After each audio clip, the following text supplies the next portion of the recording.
Mr. Comic, I wish to know what is funny.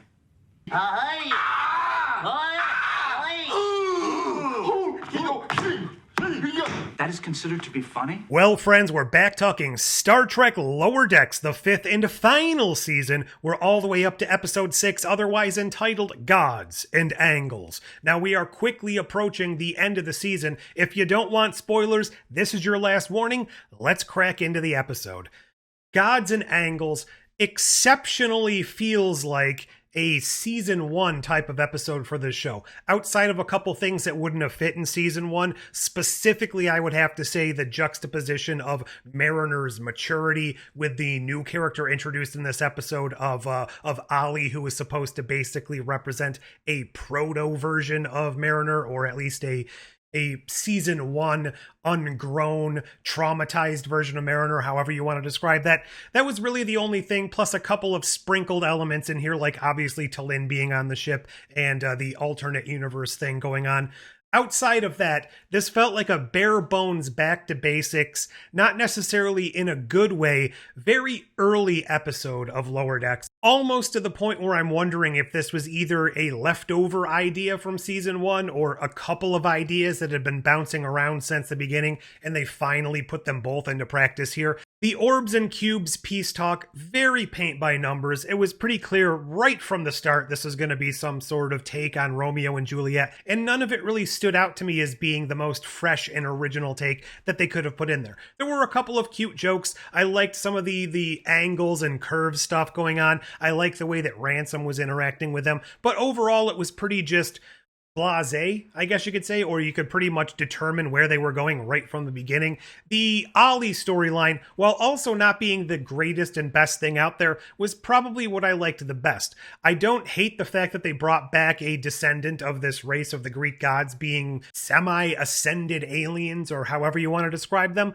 That was kind of cool. I liked the demigod nature of the thing. Ali's the descendant of the psychokinetic being that presented itself as Zeus. The way it was implemented, maybe not perfectly, and I wonder if it would have made a little bit more sense to have this happen, like I keep reiterating, earlier on in the series, as opposed to almost at the very end of it right here. Now again, I don't know how much foreknowledge they had when creating these episodes as to this being their last season. It just felt like it didn't belong in the final season. Get a lot more forward momentum with the alternate universe pad that Boimler stole in the very first episode of the season. I like the little running joke here that everybody picks it out based on its beveled edge and not by the red color, but it really shows that everybody's paying attention. Everybody already knows he stole this thing. Nobody seems too concerned, and they all sort of realize that he is basing his new personality on his alternate universe version. Now, this brings up something that I questioned a couple of times, especially in that very first episode where they travel to the alternate universe. It now seems fairly even more plausible that it wasn't just an alternate reality, but it was also set a little bit in the future.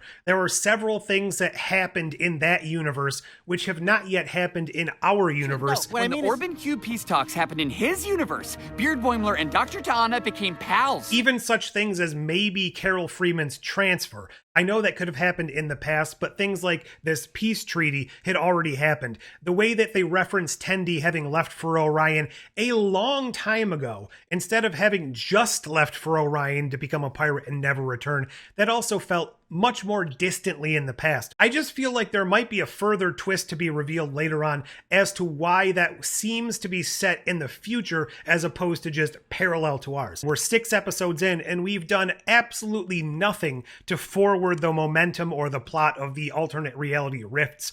All of that stuff going on. We really haven't gotten much news on that front since the alternate, I almost said Voyager. It wasn't the Voyager. Was it the Intrepid? The little mini micro Intrepid class ship there. That was really the last time we interacted with that, aside from the brief little snippet at the end of the Klingon episode where Mariner found out from all the readings, oh, it looks like these are artificial. I don't mind them just giving us little hints and little bits of information in a few of the episodes earlier on, but it's well past the mid-season now. It feels like we really should have been getting into the meat of this overarching arc, for lack of a better way to describe it, if that truly is supposed to be the main storyline going on here. 7, 8, 9, and 10 really need to delve into this a lot more if I'm going to feel like this was an overall successful season. Using Ronald B. Moore here, I just have to call it out because Really, the only place they're going to make that reference anywhere in Star Trek ever again has to be Lower Decks, so I guess kudos to them for that. Actually, you brought the house down, T-Nick. Ah, a word that ends in K. Now, something else they're doing in this season that really irks me is the underutilization of T'Lyn. I wouldn't mind her being absent for a couple of episodes, but it's basically now been 3 in a row. Yes, she was in this episode. Yes, she did have a couple of lines, but it was approximately 7 seconds of her presence, and that's just not nearly enough for me. Speaking of something you can do in 7 seconds, why not join the channel like these fine folks? Like and subscribe. Like and subscribe. Like and subscribe. Going back to the missing cube and sphere storyline, very Romeo and Juliet, I tried to come up with something clever like, oh, Spherio and Cubiette or something like that, but it didn't really come together in the end. The only part that really worked for me about this, and I've seen a lot of people who didn't like it, but I actually like the fact that they hung the lantern on the growing of the cubes and the growing of the spheres into just giant mech versions of themselves. You know what? It's just a bigger orb and a bigger cube. They're not creative at all. Yes, I'm aware it's not very unique or clever, but by pointing it out, I suppose that really put to rest all of my bad feelings for that. Again, it's revealed that the trailer was filled with more fake shots of Boimler without his facial hair. The growth kind of doesn't seem all that different between last episode and this episode. The sheer amount of effort they're putting into keeping that under wraps, that entire facial hair arc, I don't understand why they were putting so much work into that if it's not going to lead to something, or if it was just supposed to be something they didn't want spoiled, which is very unique in this day and age. It seems like everything that's going to be unique, fun, interesting, whatsoever is crammed into the trailer as soon as possible so that it's ruined by the time the show comes out. So the fact that they're actually letting something creatively breathe throughout the series is one of the hallmarks of this show that I'm definitely going to miss if it does actually go away forever after this. Something else that seemed a bit glaring to me while watching this episode is it felt like it fell back on more of those Rick and Morty tropes, which again harkens back to my feelings that this might have been more of a season 1 episode, especially this line here. Yeah, right. You couldn't square the thought of making peace, so you iced a cube. That felt very much like it could have just been lifted from one of the Ice-T episodes of Rick and Morty, and the same with the spheres and the cubes, that whole battle there. It really felt like that was just a plot line that could have been set in the Rick and Morty universe, replace the Cerritos crew with, Rick and Morty or something. It just felt like all of this was very out of step with the development and the evolution of this show in the 5th season where we currently reside.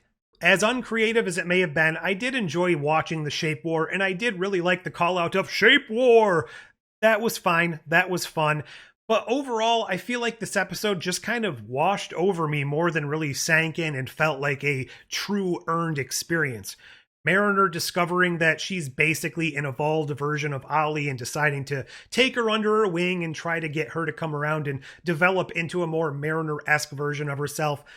That definitely worked, and I feel like that was probably the only real earned element in this episode. Overall, this is definitely my least favorite episode of the season. It's fine, but it didn't really do anything new, and it actually felt like it was regressing the show a little bit. I don't even hate the elements that were included here, and I definitely appreciate some of them for what they could have been, but the way that they were used, the Shape War thing, and especially bringing back the Greek pantheon idea from Who Mourns for Adonais way back in TOS, that's something that could have worked. I don't think it doesn't work, but it just wasn't implemented in a fun enough way to really make this a standout episode, or even something that fits in this point in the season. But what did you think? Am I way off base? Did you love this episode? Do you think that this is the high watermark of the season? Whatever you think, leave all that down below. Like, share, subscribe, do all those fancy YouTube things. Join! And until next time... You've been great. Matter of fact, I'd like to take you all home with me.